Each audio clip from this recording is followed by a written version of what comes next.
Social media head है, और हमारे जो काशिफ साबिर साहब हैं पंजाब के हेड, कहाँ हैं जी? हाथ खड़ा करें, कहाँ है काशिफ साबिर साहब? काशिफ इधर आओ, मेरे साथ खड़े हो आके। काशिफ साबिर साहब, खुरम भट्टी किधर है? सिंध का प्रेसिडेंट जो है, खुरम भट्टी किधर है? खुरम आ जाओ, खुरम आओ बेटा, अब खड़े हो ना इधर मेरे साथ खड़े। ये खुरम भट्टी सिंध का हमारा सोशल मीडिया टीम हेड है। और फिर किधर है आलमगीर जी? आलमगीर की तो आज बड़ी तारीफ हो गई, अब क्या करें? आलमगीर आ जाओ, आ जाओ। और ये आलमगीर है हमारा केपीके का सोशल मीडिया टीम हेड। और जीशान किधर है? जीशान, ये जीशान जो मेरा बेटा भी है, मेरा दायां हाथ भी है, मेरा बाजू भी है, और सोशल मीडिया का रूहे रवां भी है। और इसके अलावा साद बिन नईम, हमजा रिजवान, बिलाल रिजवान, सफदर लगारी, अदील अली खान, इमरान शाहीन, आसिम महमूद और तहमसिब, ये मेरे बच्चे, ये सारे इधर खड़े हो, जरा आकर लाइन में खड़े हो जाओ। मैं इन सब का शुक्रिया अदा करना चाहती हूँ, क्योंकि ये वो बच्चे हैं जिन्होंने पार्टी से कभी 1 रुपया नहीं लिया, लेकिन गिलगित बल्तिस्तान हो या केपीके हो या कोयटा हो या सिंध हो, ये बच्चे हर जगह पीएमएलएन की कवरेज के लिए मौजूद रहते हैं। मेरे भाइयों, जरा हाथ उठा के ताली बजाओ इन सब के लिए। और इनके बारे में ये बता दूं, गिलगित बल्तिस्तान में जब मैं मुस्लिम लीग नून की कैंपेन चला रही थी, मेरी अगली गाड़ी में खुली जीप में ये बच्चे सर्दी के मौसम में कवरेज के लिए बैठे होते थे। मैं इन सबको दिल की गहराइयों से सलाम पेश करती हूँ। बदर शहबाज जो कि हमारा बहुत जबरदस्त बच्चा है, और ये सारी इंतजामात जो मियां साहब की स्पीच के वो बच्चा पीछे से बैठ के करता है, हम उसको भी सलाम पेश करते हैं। बदर कहाँ हो भाई? बदर आ जाओ। और इसके अलावा मेरा एक एक भाई, बेटा, बहन, बेटी जो यहाँ पर मौजूद है, सोशल मीडिया पे मुस्लिम लीग नून को रिप्रेजेंट करता है, या फिर घर बैठ के अपने कंप्यूटर स्क्रीन्स पे या अपनी मोबाइल स्क्रीन्स पे पाकिस्तान के अंदर या पाकिस्तान के बाहर मुस्लिम लीग नून सोशल मीडिया और नवाज शरीफ के बयानिए का प्रचार करता है। मैं आज हर उस शख्स को दिल की गहराइयों से सलाम पेश करती हूँ।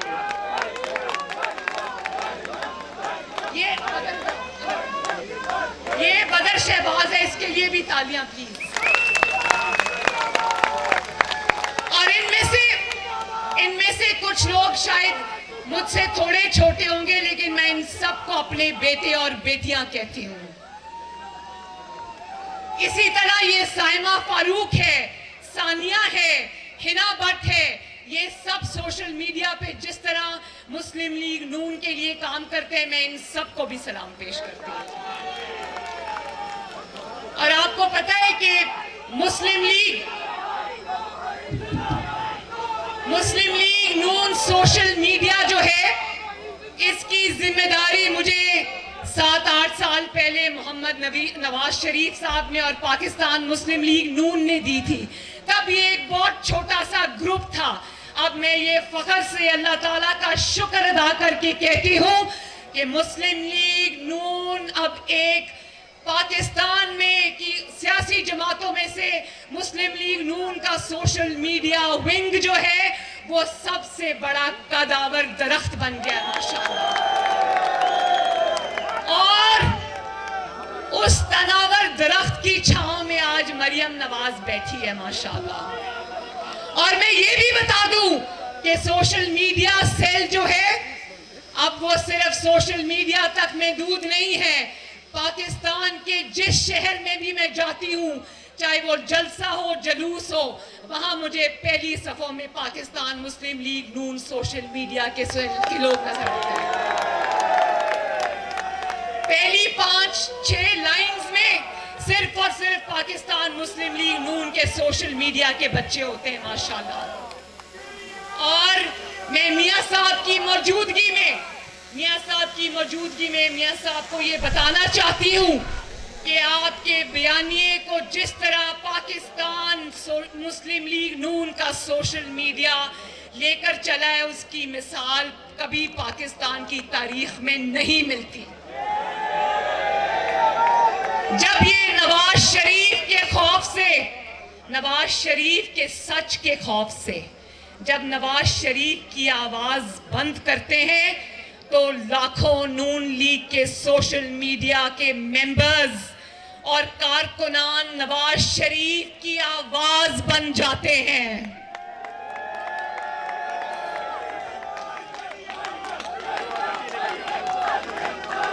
और इसी सोशल मीडिया की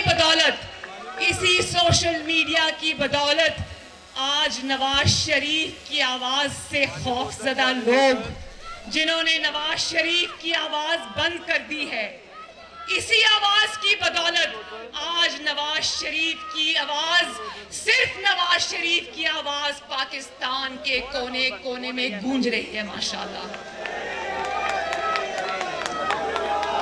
और नवाज शरीफ के बयानिए पर पहली मोहर किसने लगाई? पाकिस्तान मुस्लिम लीग नून के सोशल मीडिया ने। और फिर वो आवाज पाकिस्तान के अवाम की आवाज बन गई। मैं आपको सबको, चाहे वो मुस्लिम लीग नून सोशल मीडिया का मेंबर है या नहीं है, मेरी उससे जज्बाती वाबस्तगी है।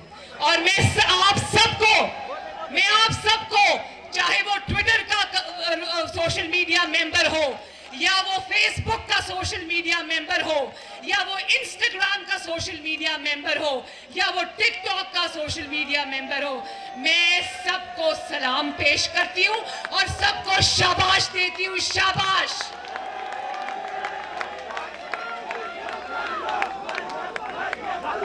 अच्छा, मेहरबानी, बहुत मेहरबानी, बहुत मेहरबानी आपकी। अब जरा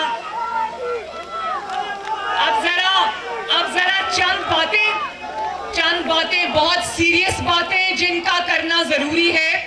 मैं आपसे रिक्वेस्ट करती हूं, मुझे पता है आपके अंदर बहुत ज्यादा जज्बा है और नवाज शरीफ साहब हमारे साथ मौजूद हैं, मैं समझती हूं, जानती हूं, लेकिन चंद बातें ऐसी हैं जो इस वक्त करनी बहुत जरूरी है। पाकिस्तान का नौजवान, जिसमें पाकिस्तान मुस्लिम लीग नून के सोशल मीडिया के कारकुन भी शामिल हैं, उनका किरदार सिर्फ सोशल मीडिया तक महदूद नहीं है। आप सबको ये इदराक है, शऊर है और होना भी चाहिए कि आपके मुल्क में आज क्या हो रहा है, कि आपके मुल्क में आज जो हो रहा है वो क्यों हो रहा है, कि आपके मुल्क में आज जो हो रहा है वो कौन कर रहा है। जानते हो ना ये सब? देखो, रियासत के कई सतून होते हैं। एग्जीक्यूटिव होता है, पार्लियामेंट होती है, जुडिशरी होती है। सबसे पहले जरा हुकूमत एग्जीक्यूटिव की बात कर लेते हैं। मुझे ये बताओ कि जब नवाज शरीफ की हुकूमत नवाज शरीफ से छीनी गई और एक इकामा पर नवाज शरीफ को बाहर कर दिया गया, आपके नुमाइंदे नवाज शरीफ को ऑफिस से उठाकर बाहर कर दिया गया, एक एक्सपायर्ड इकामा के ऊपर, उसके बाद 2018 का इलेक्शन चोरी कर ये जो नालायक और नाअहल और सिलेक्टेड हुकूमत हमारे सरों पर मुसल्लत कर दी गई है। तो आज बताओ, एक पेज पर होने के बावजूद इस बस को जो रोज जलती भी है और धक्का भी लगाना पड़ता है, इस बस को जिसका ड्राइवर ये सिलेक्टेड है, ये बस चल नहीं रही। पाकिस्तान, मुझे हाथ उठाकर बताओ, पाकिस्तान चल रहा है आज? पाकिस्तान चल रहा है आज? हुकूमत चल रही है आज? रोज सुबह जब आप उठते हो तो सबसे पहली खबर क्या मिलती है कि पाकिस्तान के अंदर महंगाई और भी ज्यादा हो गई है। अभी जो मियां साहब ने बात की तो मुझे यहां से अंदाजा हुआ, एक आवाज आई कि पहले 100 रुपए में, इधर से मुझे कहीं आवाज आई थी कि पहले 100 रुपए में हांडी रोटी हो जाती थी। अब होती है? अब 1000 रुपए में भी होती है? भाई जब रोटी 30 रुपए की हो गई हो तो एक घर में जिसमें 8-10 खाने वाले, वो अपने खर्चे कहां से पूरे करेंगे? और गैस का हाल देख लो, गैस आ नहीं रही लेकिन बिल आ रहे हैं बहुत बड़े बड़े। एक खानदान जिसका 25,000 रुपया महीने की आमदन है, उसको 50,000 रुपए का बिल आ रहा है बिजली और गैस का।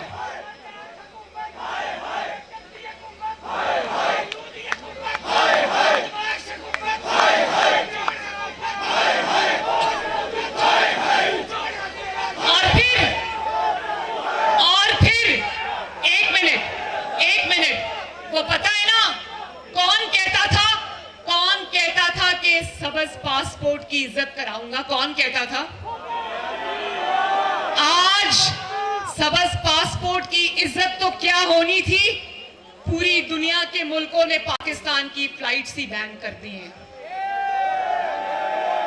और मुल्कों ने, कोई ये कहता था ना कि हॉलैंड का वजीर आजम साइकिल पे जाता है, तो कहां है आज वो वजीर आजम जो साइकिल पे जाता था? आज वो जाली वजीर आजम जब किसी शहर में आता है तो अवाम को भेड़ बकरियां समझकर उनका पूरा शहर का शहर ही सील कर दिया जाता है। भाई तुम्हें क्या खतरा है?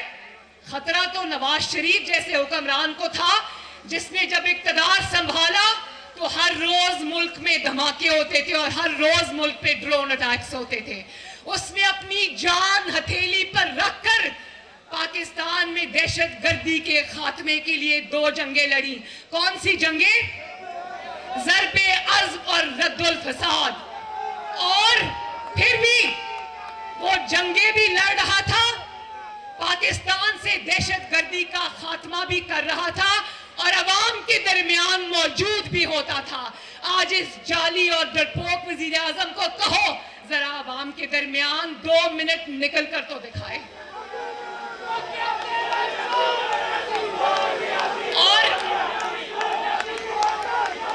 और मुल्तान की मेरी तकरीर सुनी थी ना? मुल्तान की मेरी तकरीर सुनी थी ना? मुझे बहुत लोगों ने कहा कि वो जो तकरीर थी ना, लेकिन बंदा बहुत ईमानदार है।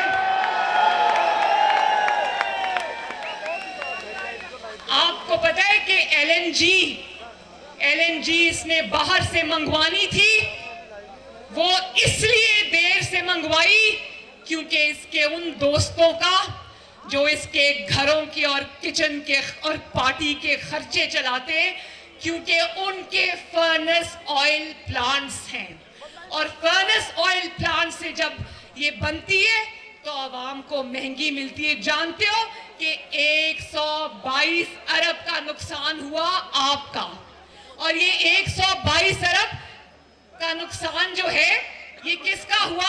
आप जो अपनी खून पसीने और मेहनत की कमाई से जो टैक्स देते हो वो इनकी करप्शन की नजर हो जाता है, लेकिन बंदा बहुत ईमानदार है।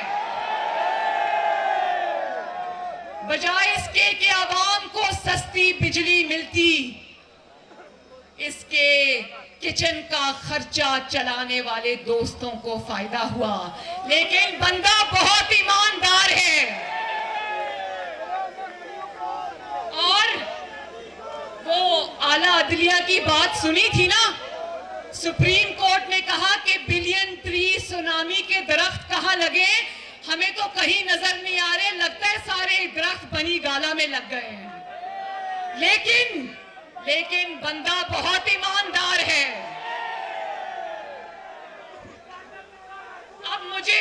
मुझे ये भी पता चला है, कल मुझे मेरी दादी का अफसोस करने एक बिजनेसमैन आए हुए थे। उन्होंने मुझे बताया कि हमारी बिजनेस है, जो उनकी इंडस्ट्री है, उसके लिए LNG की ज़रूरत पड़ती है। तो उन्होंने कहा जब नवाज शरीफ की हुकूमत थी तो एक के बाद एक जहाज LNG लेकर समंदर के किनारे खड़ा होता था। और वो कहते हैं कि आज LNG के इंतजार में सारी इंडस्ट्रीज बैठी हुई हैं कि हमें LNG मिले। और फिर आ जाओ जरा अस्पतालों की तरफ। आज सुबह जब मैंने पढ़ा, कौन ये कहता था कि मोटरवे बनाने से कौमें नहीं बनती, अस्पताल और स्कूल बनाने चाहिए, तो मुझे हाथ उठाकर जरा बताना कि पूरे पाकिस्तान में, एक सूबा छोड़ ही दो, पूरे पाकिस्तान में क्या इस जाली हुकूमत ने एक भी अस्पताल बनाया? और आपको पता है, मैं सुबह पढ़ रही थी कि खैबर टीचिंग हॉस्पिटल जो कि KPK में है, वहां पर आज ऑक्सीजन के सिलेंडर्स वक्त पर ना पहुंचने की वजह से 7 कोरोना में मुब्तला अफराद जान बहक हो गए। है कोई इसको पूछने वाला? कोई इसको आईना दिखाने वाला है कि तुम्हारे इतने बड़े बड़े दावे आज कहां गए?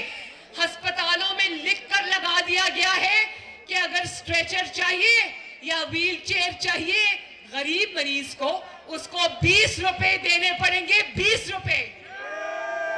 और आप ये जानते हैं कि जो लाहौर का शहबाज शरीफ ने चिल्ड्रन हॉस्पिटल बनाया था, उसमें 100 बच्चे सिर्फ फंड्स ना होने की वजह से वफात पा गए। 100 बच्चे, क्योंकि जो पंजाब हुकूमत उसको शहबाज शरीफ के वक्त में ग्रांट देती थी, वो जालिम हुकूमत में वो ग्रांट खत्म कर दी गई।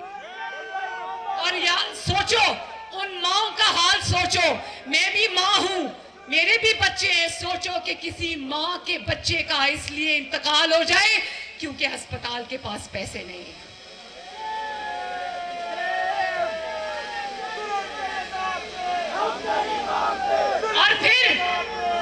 और फिर ये मेरी माएं, बहनें, बेटियां बैठी हैं, लॉ एंड ऑर्डर का ये हाल है कि वो याद है मोटरवे पर वो जो एक खातून की उसके बच्चों के सामने बेहुरमती का वाकया हुआ था, याद है ना? वो सारी खवातीन मुझे बताएं कि वो बेटी कौम की, पाकिस्तान की बेटी की बेहुरमती का वाकया किस किस को याद है? उसके बच्चों के सामने उसकी बेहुरमती की गई और इनके हुकूमती अहलकार कहते हैं कि भाई उस औरत को क्या जरूरत थी रात को अकेले घर से निकलने की। और ये जो हुकूमत है, कहता था मैं 9 दिन में, 90 दिन में करप्शन खत्म करूंगा। और ये जो करप्शन खत्म करने के दावे हैं ना, अभी देखना मैं आसिम सलीम बाजवा का नाम दूंगी तो मीडिया मुझे म्यूट कर देगा।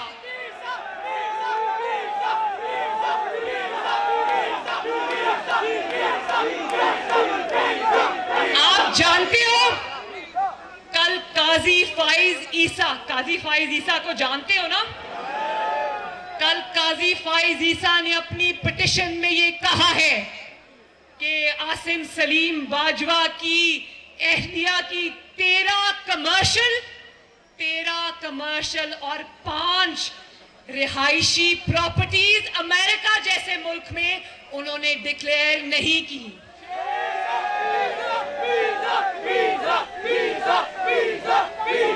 भाई जरा है किसी कोर्ट में इतनी हिम्मत? नवाज शरीफ जैसे 3 दफा के वजीर आजम को, जो अपनी बेटी समेत 200 पेशियों में उसने भुगता इस इंतकाम को, अपने बाप से लेकर अपने पोते तक का 3 नस्लों का हिसाब दिया।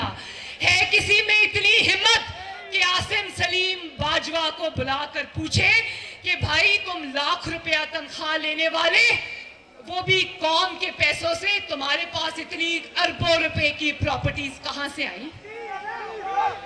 और एक बात, अभी आप सब नारा लगा रहे थे ना, आसिम बाजवा रसीदें दो, तो कोई कोर्ट उससे रसीदे मांगे ना मांगे। किसी अदालत में इतना हौसला हो ना हो कि उससे रसीदे मांगे या ना मांगे। वो नैब का चेयरमैन कहता था ना कि मैं फेस नहीं केस देखता हूं, तो अब उसको आसिम सलीम बाजवा का फेस नजर नहीं आ रहा। नैब उससे रसीदे मांगे या ना मांगे, एफआईए उससे रसीदे मांगे या ना मांगे, कोई जाली हुकूमत उससे रसीदे मांगे या ना मांगे, पाकिस्तान की आवाम आसिम सलीम बाजवा से रसीदे जरूर मांगेगी। जरा नारा लगाओ ना, आसिम बाजवा रसीदे दो। आसिम बाजवा, आसिम बाजवा, आसिम बाजवा, आसिम बाजवा। अभी मुझे अता तारड़ मेरा छोटा भाई है, जांबाज है मुस्लिम लीग नून का, ये मुझे कह रहा है कि इन्होंने आपकी आवाज मीडिया पे म्यूट कर दी है।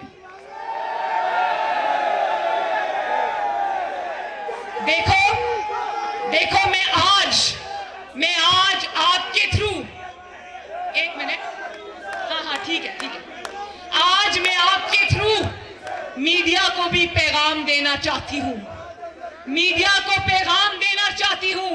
ये हुकूमत बहुत चालाक है, इसने एक मीडिया हाउस को दूसरे मीडिया हाउस से लड़ा दिया है, एक एंकर को दूसरे एंकर से लड़ा दिया है, और आज मीडिया इतना भी आजाद नहीं है कि एक रिटायर्ड अफसर का नाम टीवी पर चला सके। और जो चैनल्स दबाव का सामना करने से इनकार करते हैं, या जो चैनल्स अपनी सहाफती जिम्मेदारियां अदा करते हैं, उनके सरबराहों को नैब की डिटेंशन सेल्स में फेंक दिया जाता है। आपको पता है ना कि जो जियो के सरबराह हैं, आजकल जियो बहुत हमारे खिलाफ है, मगर मुझे सब समझ आती है कि प्रेशर ऊपर से है, और सब चैनल्स आजकल जो सबक पढ़ाया जाता है, जो कागज पे लिखा हुआ आ जाता है, जो फोन आ जाता है कहीं से एक छोटे से अफसर का भी, उनको मानना पड़ता है। मुझे पता है वो मजबूर हैं, लेकिन क्या सदा इस तरह ही मजबूरी में बैठे रहोगे? पाकिस्तान के जितने भी ऑनरेबल एंकर्स थे जो सच और हक को बोलने की ताकत रखते थे, उनको उनकी नौकरियों से फारिग कर दिया गया। उनके चैनल्स को ये कहा गया कि अपने फला एंकर को जो बहुत बोलता है उसको बाहर निकाल दो, वरना हम आपका चैनल बंद कर देंगे। और चैनल्स बंद भी हुए। वो सब आज छोटे से लेके बड़े सहाफी आज कैदों में हैं, अपने नौकरियों से हाथ धो बैठे। और इसी तरह दिन दिहाड़े मतीउल्लाह जान गायब हो जाता है, अली इमरान गायब हो जाता है, और ये सब घरों से उठा लिए जाते हैं, और जाली वजीर आजम टीवी पर आकर कहता है मुझे तो नहीं पता किसने उठा लिया। भाई, अगर तुम्हें ये पता नहीं है कि कराची पे मरियम नवाज शरीफ कौम की बेटी के कमरे पर किसने हमला किया था, और कौन उसका दरवाजा तोड़कर उसके कमरे तक आ गया था, किसने कैप्टन सफदर को अगवा किया, किसने आईजी सिंध को अगवा किया, किसने इन सहाफियों को उठाया, तो फिर तुम्हारा नाम मिस्टर खामखा क्यों ना रख दे पाकिस्तान की।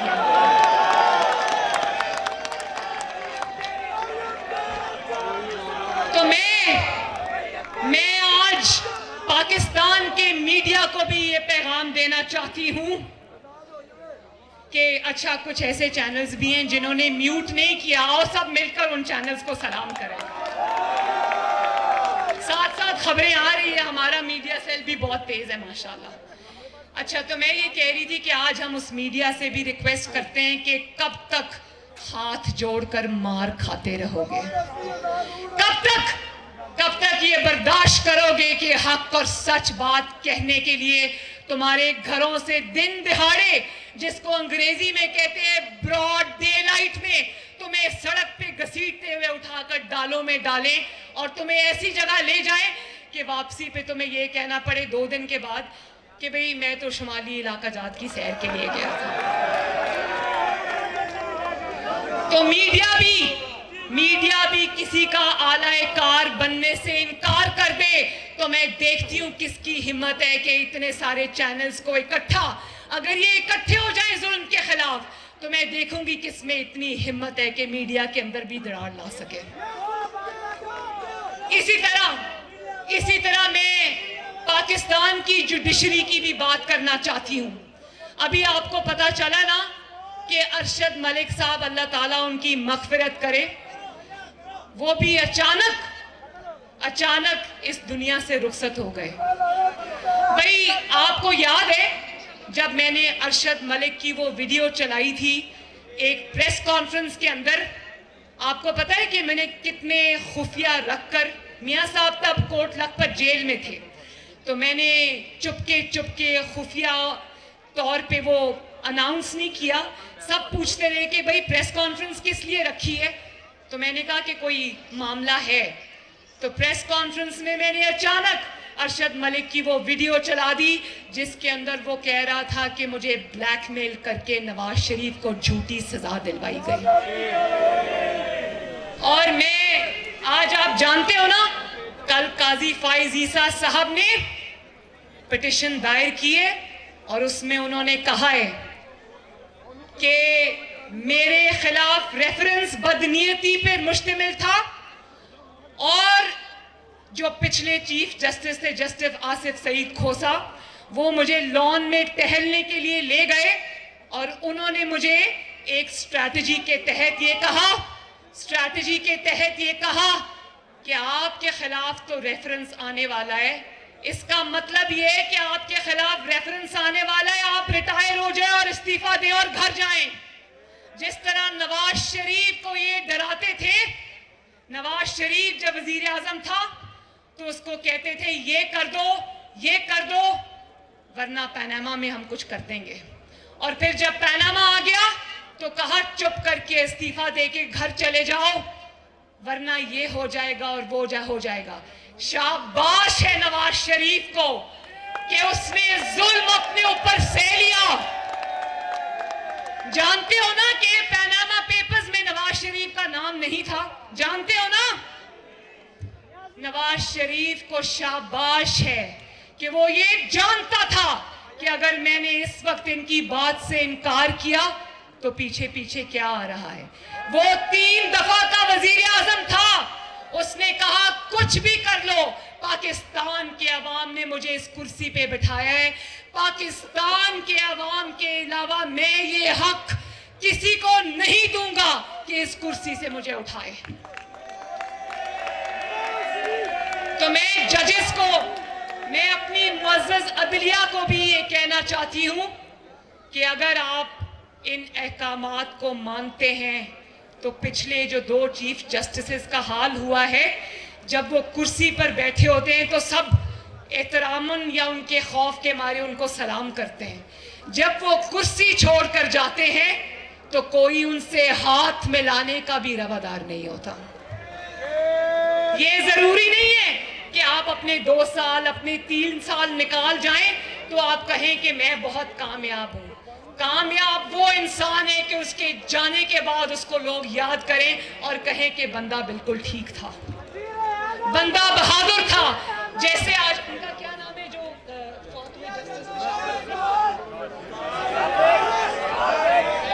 वो जो सेठ वकार साहब है, आप देख ले, फर्क देख ले लोगों में। सेठ वकार साहब पेशावर के कोर्ट के चीफ जस्टिस, जिन्होंने मुशर्रफ को सजा दी थी फांसी की, आज वो इस दुनिया में मौजूद नहीं है, लेकिन जब भी तारीख उनको याद करेगी उनका नाम सुनहरी हरूफ में लिखा जाएगा। और जरा ये भी सोच लो कि ये चीफ जस्टिस जो अभी घर गए हैं, इनको आवाम किस नाम से याद करेगी। तो मैं जजेस से भी रिक्वेस्ट करना चाहती हूँ, कि उनको प्रेशराइज करने वालों के चेहरे आवाम को नजर नहीं आते। वो बहुत चालाक लोग हैं, वो पर्दे के पीछे छुपे होते हैं ताकि उनके चेहरे आवाम को नजर ना आए।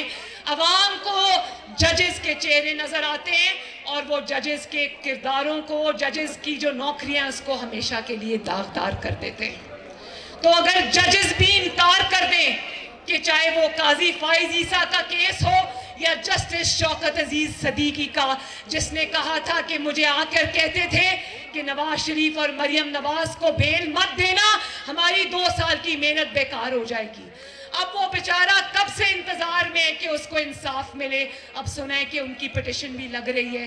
तो दुआ करो कि हमारे जो आइन और कानून पर चलने वाले जजेस हैं, अल्लाह ताला उनको सुरखरू करे। इनमें से किसी जज को मैं नहीं जानती, लेकिन मेरा दिल ये कहता है कि पाकिस्तान में इंसाफ और कानून का बोलबाला हो। पाकिस्तान में इंतकाम पर नहीं, इंसाफ पर फैसले हों। और कोई जज जिसकी फाइल इनके पास होती है या कोई भी चीज इनके पास होती है, वो इनके इंतकाम का निशाना न बने। और फिर अभी मैं अपने MNAs और MPAs से मिलकर आई हूं, कुछ दिन हुए। तो एक MPA ने, जो टिकट होल्डर था, वो महकमा ज़राअत वाली बात याद है ना, कि एक बेचारे को मुस्लिम लीग नून की टिकट मिली। वो अपने इलाके का बहुत ही मशहूर आदमी था और उसकी जीत पक्की थी। उसको ये कहा गया कि तुम मुस्लिम लीग नून का टिकट वापस कर दो 2018 में। उसने कहा मैं तो नहीं करूंगा, मैं क्यों करूं? तो उसने कहा तुम आजाद हैसियत में खड़े हो जाओ। उसने कहा भाई मेरी जमात मुस्लिम लीग नून है, मैं बेवफा आदमी नहीं हूं, तो मैं क्यों टिकट वापस कर दूं और आजाद खड़े हो जाऊं? तो उसके मुंह पे इन लोगों ने थप्पड़ मारे। अब मुझे ये बताओ, मैं सारे पाकिस्तान के MNAs और MPAs से मुखातिब हूं, मुझे बताओ कि आपकी ये अब आपका फ्यूचर है कि अगर आप अपनी वफादारियां बेचने से इनकार करोगे तो आपके मुंह पे थप्पड़ मारे जाएंगे? कब तक ये जुल्म बर्दाश्त करोगे? आप अवाम के मुंतखब नुमाइंदे हो, अपनी इज्जत का पास आपको होना चाहिए। अगर मैंने अपने जो लाहौर में अब 13 को इंशाअल्लाह जलसा होने जा रहा है, तो मैंने अपने लोगों को कहा, मैंने अपने MNAs और MPAs को कहा, मैंने कहा कि ज्यादा से ज्यादा यही होगा ना कि FIR कट जाएगी, घर से उठा के ले जाएंगे, तो कहो उठा के लेके जाना है तो ले जाओ, गिरफ्तार करना है तो कर लो, ना हम घर बैठेंगे ना अपनी वफादारियां छोड़ेंगे। और ये जानते हो ना कि एक एक जलसे के बाद 3-3 हजार FIR कटती है। तो मैं आज परवेज अंकल के साथ मजाक कर रही थी, वो याद है ना, एक मिनट, वो याद है ना वो पिछले जमाने में जब मैं छोटी थी, तो जब शादी होती थी तो दूल्हा को वो नोटों वाला हार पहनाया जाता था। तो मैंने अपने MNAs और MPAs से कहा है कि FIR जितनी तादाद में आपके खिलाफ हो रही है ना, उन सबको हार में परोकर गले में पहन लो, ताकि पता चले कि ये हुकूमत और ये जाली और खौफजदा जाली हुक्मरान कितना डरे हुए इस वक्त लाहौर के जलसे से। और एक बात मैं आखिर में ये भी कहती जाऊं कि मुंतखब हुकूमतें सही काम भी करें तो वो गलत, उनकी किरदार कुशी होती है। आज पाकिस्तान में कोई भी मंसूबा उठाकर देख लो खिदमत का, चाहे वो सड़क हो या वो अस्पताल हो या वो यूनिवर्सिटी हो या वो बिजली का कारखाना हो या कुछ भी हो, उस पर आपको एक ही मुहर नजर आएगी और वो है मोहम्मद नवाज शरीफ, और वो है मोहम्मद शहबाज शरीफ, और वो है पाकिस्तान मुस्लिम लीग नून। लेकिन आज 5.8 ग्रोथ थी और आज अगर 0 से नीचे ज़ेरे जमीन ग्रोथ चली गई है, लेकिन किसी के कान पे जूं नहीं रेंगती, क्योंकि बंदा बहुत ताबेदार है। और फिर बंदा ताबेदार है, ठीक है। और उसके बाद आजकल ईमानदार उसको कहा जाता है जो चोर भी हो, डाकू भी हो, लेकिन ताबेदार हो। नहीं, ताबेदार भी है। हाँ, वो कहता है कि मेरे अलावा इनके पास कोई ऑप्शन नहीं है क्योंकि बंदा ताबेदार है। वो कहता है कि हम एक पेज पे हैं क्योंकि बंदा ताबेदार है। महंगाई रोज पहले से कई गुना ज्यादा बढ़ जाती है लेकिन किसी को कोई तकलीफ नहीं होती क्योंकि इस बार बंदा ताबेदार है। और पाकिस्तान के कर्जे इन 2.5 सालों में आसमान पर पहुंच गए। 73 साल के सारे कर्जे एक तरफ और इस नालायक हुकूमत के कर्जे एक तरफ, लेकिन कोई बात नहीं, बंदा तो ताबेदार है ना भाई। 1 करोड़ नौकरियों का वादा करने वाले आज बाहर से भी बेचारे जिनकी नौकरियां थी, वो वीजे की पॉलिसी खत्म होने की वजह से वो सब भी पाकिस्तान में नौकरियां खो के वापस आ रहे हैं। लाखों बंदा बेरोजगार हो गया, लाखों खानदान बेरोजगार हो गए, लेकिन किसी को कोई इसलिए तकलीफ नहीं क्योंकि बंदा ताबेदार है। दवाई की कीमत 600 गुना बढ़ गई। बीमार गरीब दवाई के बगैर मर रहा है, लेकिन किसी को कोई तकलीफ नहीं, मीडिया पर भी कोई शोर नहीं क्योंकि बंदा ताबेदार है। और फिर कारोबार बंद, रोजगार बंद, दुकानें बंद, रेहड़ी वालों का रोजगार बंद, लेकिन किसी को कोई तकलीफ नहीं क्योंकि बंदा ताबेदार है। और तरक्की का पहिया जो नवाज शरीफ की हुकूमत में तेजी से घूम रहा था, वो तरक्की का पहिया आज उल्टी तरफ घूम रहा है, लेकिन किसी को कोई एतराज नहीं क्योंकि बंदा ताबेदार है। और देखो, यूरोप के मुल्कों ने पाकिस्तान की जहाज और पाकिस्तान के पायलट्स और पाकिस्तान की फ्लाइट्स बंद कर दी, लेकिन किसी के कान पे जूं इसलिए नहीं रींग रही क्योंकि बंदा ताबेदार है। और कश्मीर का सौदा हो गया मेरे भाइयों, कश्मीर का सौदा हो गया। कश्मीर मोदी की झोली में जा गिरा और ये कहता है कि मोदी मेरा फोन नहीं उठाता। कश्मीर का सौदा हो गया, कश्मीरियों पर गद्दारी के पर्चे कट गए, लेकिन अब किसी को तकलीफ नहीं होती क्योंकि बंदा ताबेदार है। आटा चीनी चोरी हो गई, गंदम चोरी हो गई, जेबों अवाम का पैसा इस जाली आदमी के जेबों में चला गया, लेकिन अब कोई ना FIA, ना नैब, ना JIT, ना ही कोई अदालत क्योंकि बंदा ताबेदार है। अब मेरा ख्याल है कि इमरान खान साहब का नाम आज से ताबेदार खान साहब रख देना चाहिए।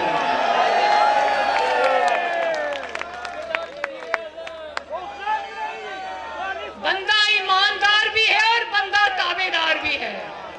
और दूसरा कोई बंदा चाहे लाख ईमानदार हो, उसने लाख पाकिस्तान की खिदमत की हो, लेकिन अगर वो ताबेदार नहीं है तो वो फारिग है, वो फारिग है। और एक तरफ दुनिया का सबसे नालायक, दुनिया का सबसे नाअहल बंदा हो और गरीब के चूल्हे बुझ गए हो और पाकिस्तान बंद हो गया हो, पाकिस्तान का कारोबार बंद हो गया हो, मईशत बंद हो गई हो, हर चीज को ताला लग गया हो, लेकिन कोई कुछ नहीं कहेगा क्योंकि बंदा ताबेदार है। तो आज मेरे साथ वादा करें मिलकर कि नवाज शरीफ ने जुल्म सहकर और अपने खानदान पर जुल्म सहकर इस 72 साल की उम्र में अगर आपकी सरबुलंदी का अलम उठाया है तो आखिर तक नवाज शरीफ का साथ दोगे इंशाल्लाह। और ये भी मैं बता दूं पीडीएम बहुत बड़े बड़े फैसले करने जा रही है इंशाल्लाह। 8 तारीख को अब या आर या पार इंशाल्लाह। और ये भी मैं बता दूं, और ये भी मैं बता दूं, ये भी मैं बता दूं, ये भी मैं बता दूं कि इंशाल्लाह ताला पाकिस्तान के अवाम, ये खुशखबरी में सुना दूं कि पाकिस्तान के अवाम ये जंग जीत चुके हैं इंशाल्लाह। सिर्फ 13 के जलसे में लाहौर में फतह का ऐलान होना बाकी है।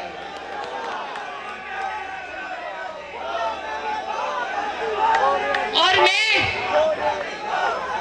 मैं सारी जमातों के एमएनएस को, एक मिनट बेटा, बहुत जरूरी बात है, मुझे पता है मेरी स्पीच जरा लंबी हो गई है, लेकिन बहुत जरूरी बात है।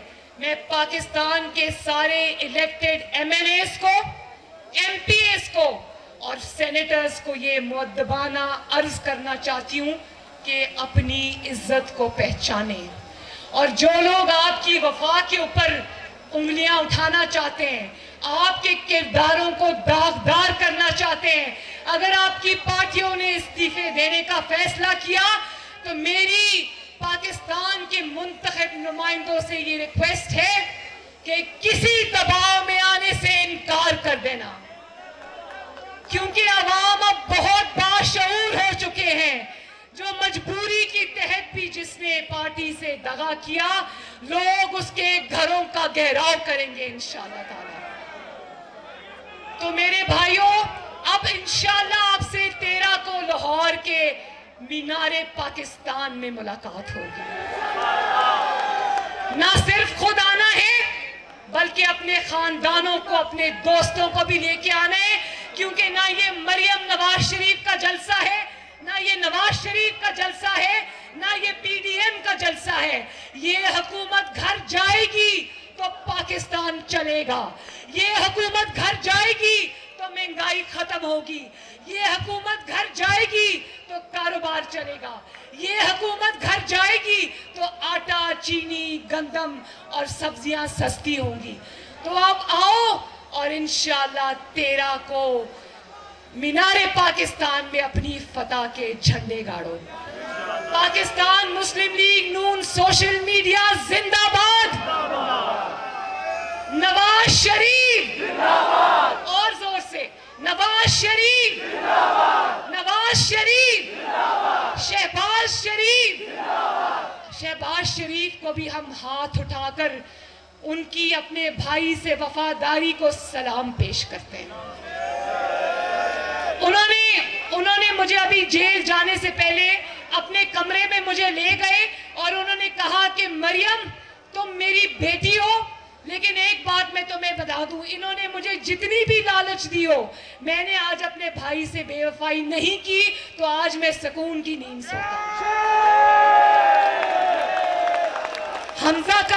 हमजा का केस भी जमानत का, हमजा का केस भी जमानत का लग रहा है कोर्ट में। दुआ करो कि अल्लाह ताला 1.5 साल से बेगुनाह हमजा को कैद, अल्लाह ताला उसको रिहाई अता फरमाए।